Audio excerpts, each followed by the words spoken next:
You see, Watson, our little deductions have suddenly assumed a much more important and less innocent aspect.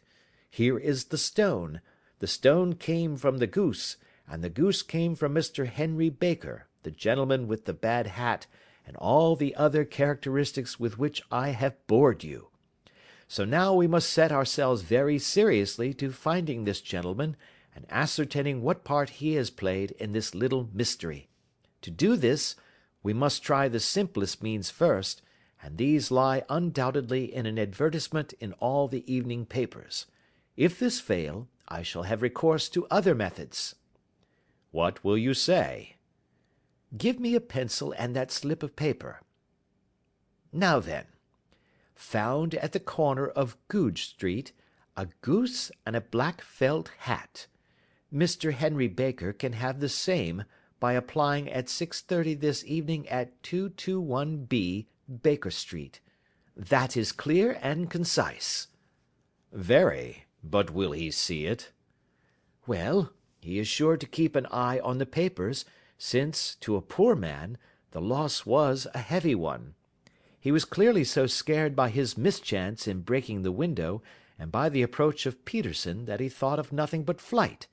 But since then he must have bitterly regretted the impulse which caused him to drop his bird.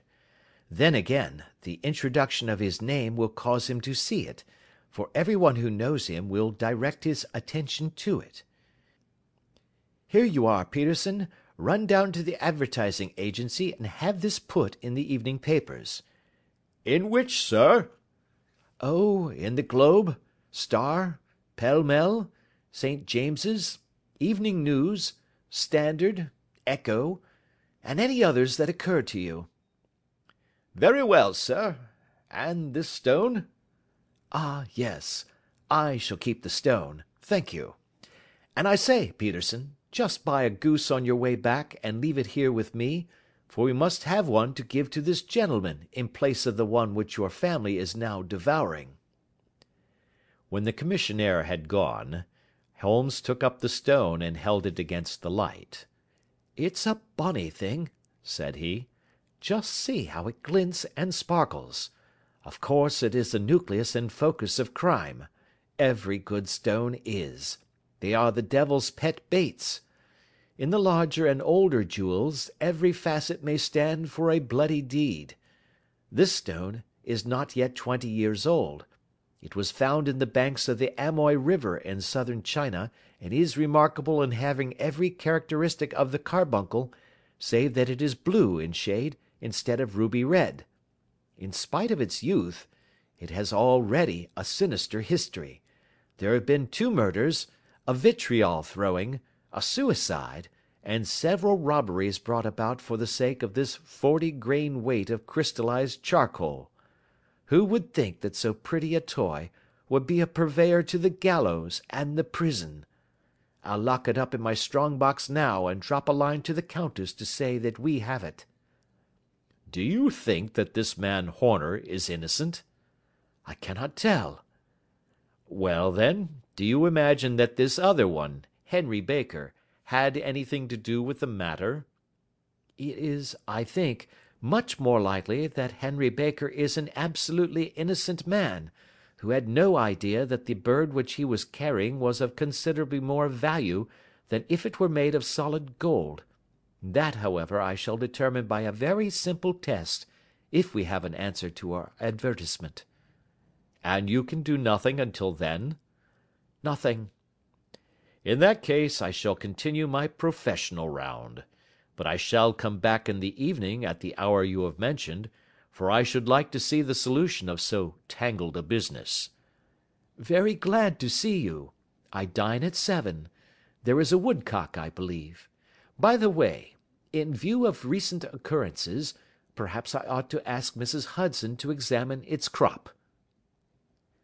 I had been delayed at a case, and it was a little after 6:30 when I found myself in Baker Street once more. As I approached the house I saw a tall man in a Scotch bonnet, with a coat which was buttoned up to its chin, waiting outside in the bright semicircle which was thrown from the fanlight. Just as I arrived the door was opened, and we were shown up together to Holmes's room. "Mr. Henry Baker, I believe," said he, rising from his armchair and greeting his visitor with the easy air of geniality which he could so readily assume. "Pray take this chair by the fire, Mr. Baker. It is a cold night, and I observe that your circulation is more adapted for summer than for winter. Ah, Watson, you have just come at the right time. Is that your hat, Mr. Baker?" "Yes, sir, that is undoubtedly my hat." He was a large man with rounded shoulders, a massive head, and a broad, intelligent face, sloping down to a pointed beard of grizzled brown. A touch of red in nose and cheeks, with a slight tremor of his extended hand, recalled Holmes's surmise as to his habits. His rusty black frock coat was buttoned right up in front, with the collar turned up, and his lank wrists protruded from his sleeves without a sign of cuff or shirt. He spoke in a slow staccato fashion, choosing his words with care, and gave the impression generally of a man of learning and letters, who had had ill usage at the hands of fortune. "We have retained these things for some days," said Holmes, "because we expected to see an advertisement from you giving your address. I am at a loss to know why you did not advertise." Our visitor gave a rather shamefaced laugh. "Shillings have not been so plentiful with me as they once were," he remarked. "I had no doubt that the gang of roughs who assaulted me had carried off both my hat and the bird. I did not care to spend more money in a hopeless attempt at recovering them." "Very naturally. By the way, about the bird, we were compelled to eat it." "To eat it?" Our visitor half rose from his chair in his excitement. "Yes, it would have been of no use to anyone had we not done so. But I presume that this other goose upon the sideboard, which is about the same weight and perfectly fresh, will answer your purpose equally well?" "Oh, certainly, certainly," answered Mr. Baker with a sigh of relief. "Of course, we still have the feathers, legs, crop, and so on of your own bird, so if you wish—" The man burst into a hearty laugh.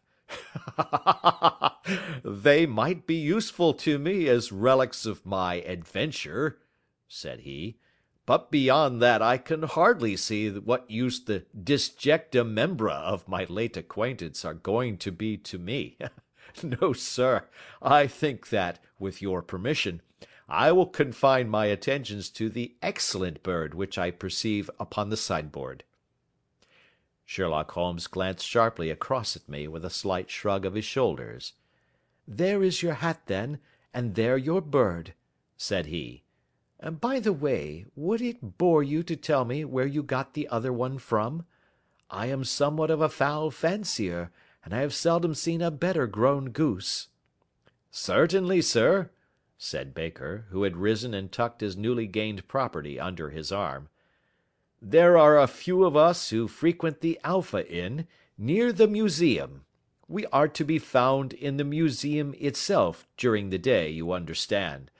This year our good host, Windigate by name, instituted a goose club, by which, on consideration of some few pence every week, we were each to receive a bird at Christmas.